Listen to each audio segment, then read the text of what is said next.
सैयदना उमर फारूक, मेरे नबी पाक अलैहिस्सलाम ने फरमाया फरिश्ते 950 साल मेरे उमर की शान बयान करें तो खत्म नहीं हो सकती। इतना बड़ा शख्स उमर फारूक, इतना बड़ा आदमी। एक दिन ऐलान किया उमर फारूक ने, लोगों मस्जिद में आओ, बात करनी है। अमीरुल मोमिनीन का पैगाम है, सारे मस्जिद में आ जाए।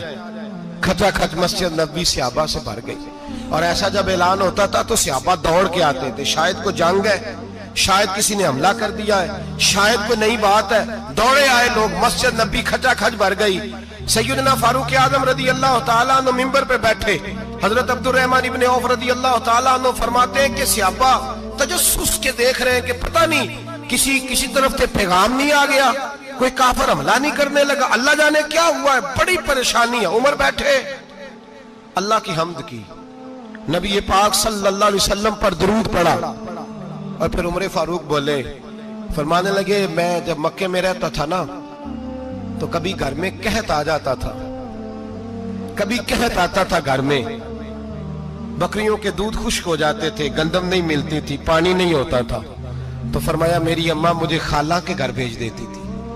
कबीला बनु मखजूम, उस कबीले में मेरी खाला की शादी हुई थी तो वो मालदार लोग थे, उनके पास ज्यादा बकरियां, ज्यादा ऊंट, ज्यादा गायें, ज्यादा खेत थे।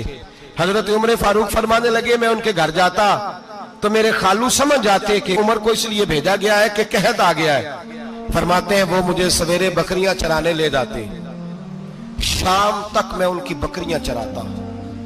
अमीरुल मोमिनीन उमर, एक तरफ मसला यह है कि कैसर और किसरा की दीवारें हिल रही हैं उमर के नारों से, और इधर उमर मिंबर पे बैठ के खुतबे दे रहे हैं। फरमाते हैं मैं बकरियां चराता, शाम तक खाला के घर जाके मजदूरी करता, और फरमाते हैं शाम होती तो एक मुट्ठी किशमिश मुझे देते वो। आप फरमाते हैं मैं बड़े कद वाला था, एक मुट्ठी किशमिश मिलती है, कभी एक मुट्ठी खजूरें, मैं शाम को खा के सो जाता। कई महीने यूं ही गुजरते तो मेरी अम्मा का पैगाम आता कि हालात सही हो गए, मेरे बेटे को भेज दो। ये बात कही, हजरत उमर रोने लगे और फिर कहने लगे, अब वो वक्त आया है कि लोग मुझे अमीरुल मोमिनीन उमर कह के पुकारते हैं। बस ये दो बातें की।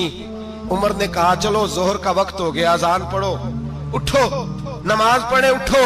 अजान हुई, इकामत हुई, जनाबे उमर ने नमाज पढ़ाई, लोग चले गए तो सैयदना अब्दुर्रहमान इब्ने औफ यराना था जनाबे उमर से, बाजू पकड़ के कहने लगे, उमर सियाना बंदा यार तू, ये दो बातें सुनाने के लिए इतना मजमा इकट्ठा किया था, ये दो बातें कहने के लिए कि मैं खाला के घर जाके मजदूरी करता था तो एक मुट्ठी किशमिश मिलती थी, एक मुट्ठी खजूरें, ये कहने के लिए कि मैं बकरियां चराया करता था।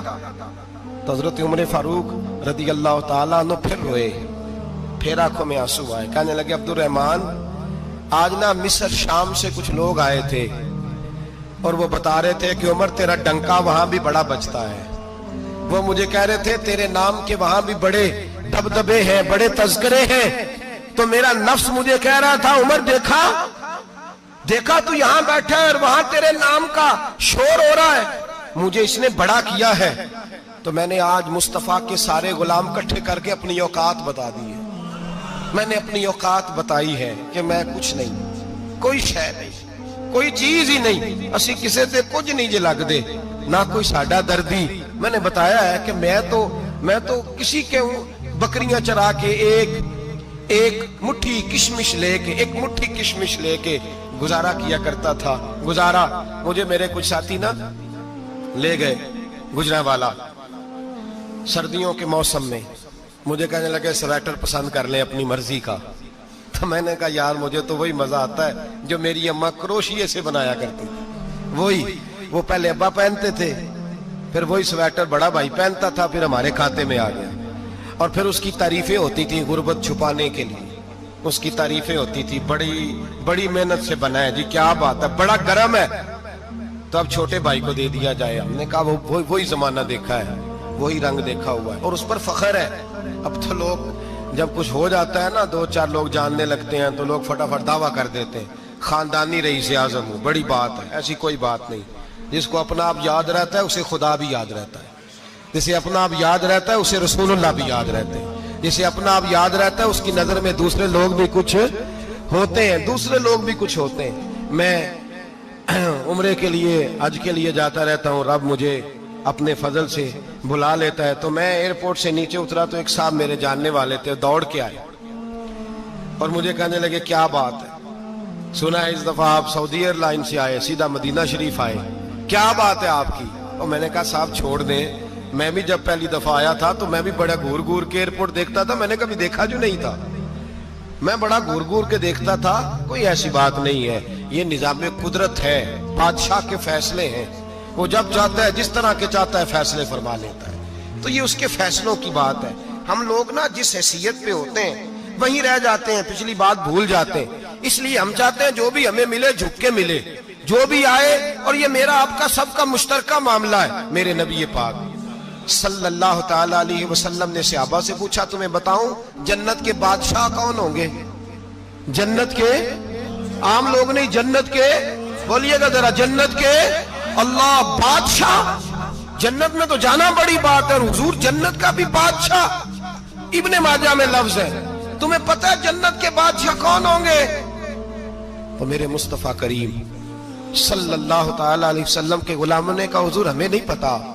تو حضور نے فرمایا جنت کے بادشاہ وہ لوگ ہوں گے جنہیں دنیا میں کوئی بھی نہیں جانتا تھا, جن کے کپڑے سادے ہوتے تھے, جو غریب لوگ ہوتے, جو سفارش کرتے تھے تو ان کی قبول کوئی نہیں کرتا تھا, جو کسی کے ساتھ جاتے تھے تو ان کو مانتا کوئی نہیں تھا.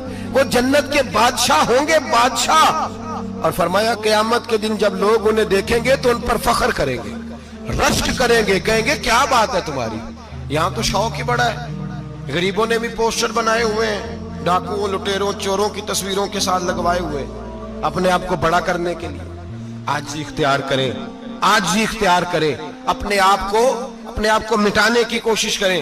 رب کریم کے بندے آگے بڑھ بڑھ کے اپنا آپ دکھاتے نہیں, بڑا شوق ہے, پہلے فوٹو کھچا لو, باقی باتیں بعد میں ہوں گی, پہلے ویڈیو بنا لو, باقی کچھ اور بعد میں ہوگا.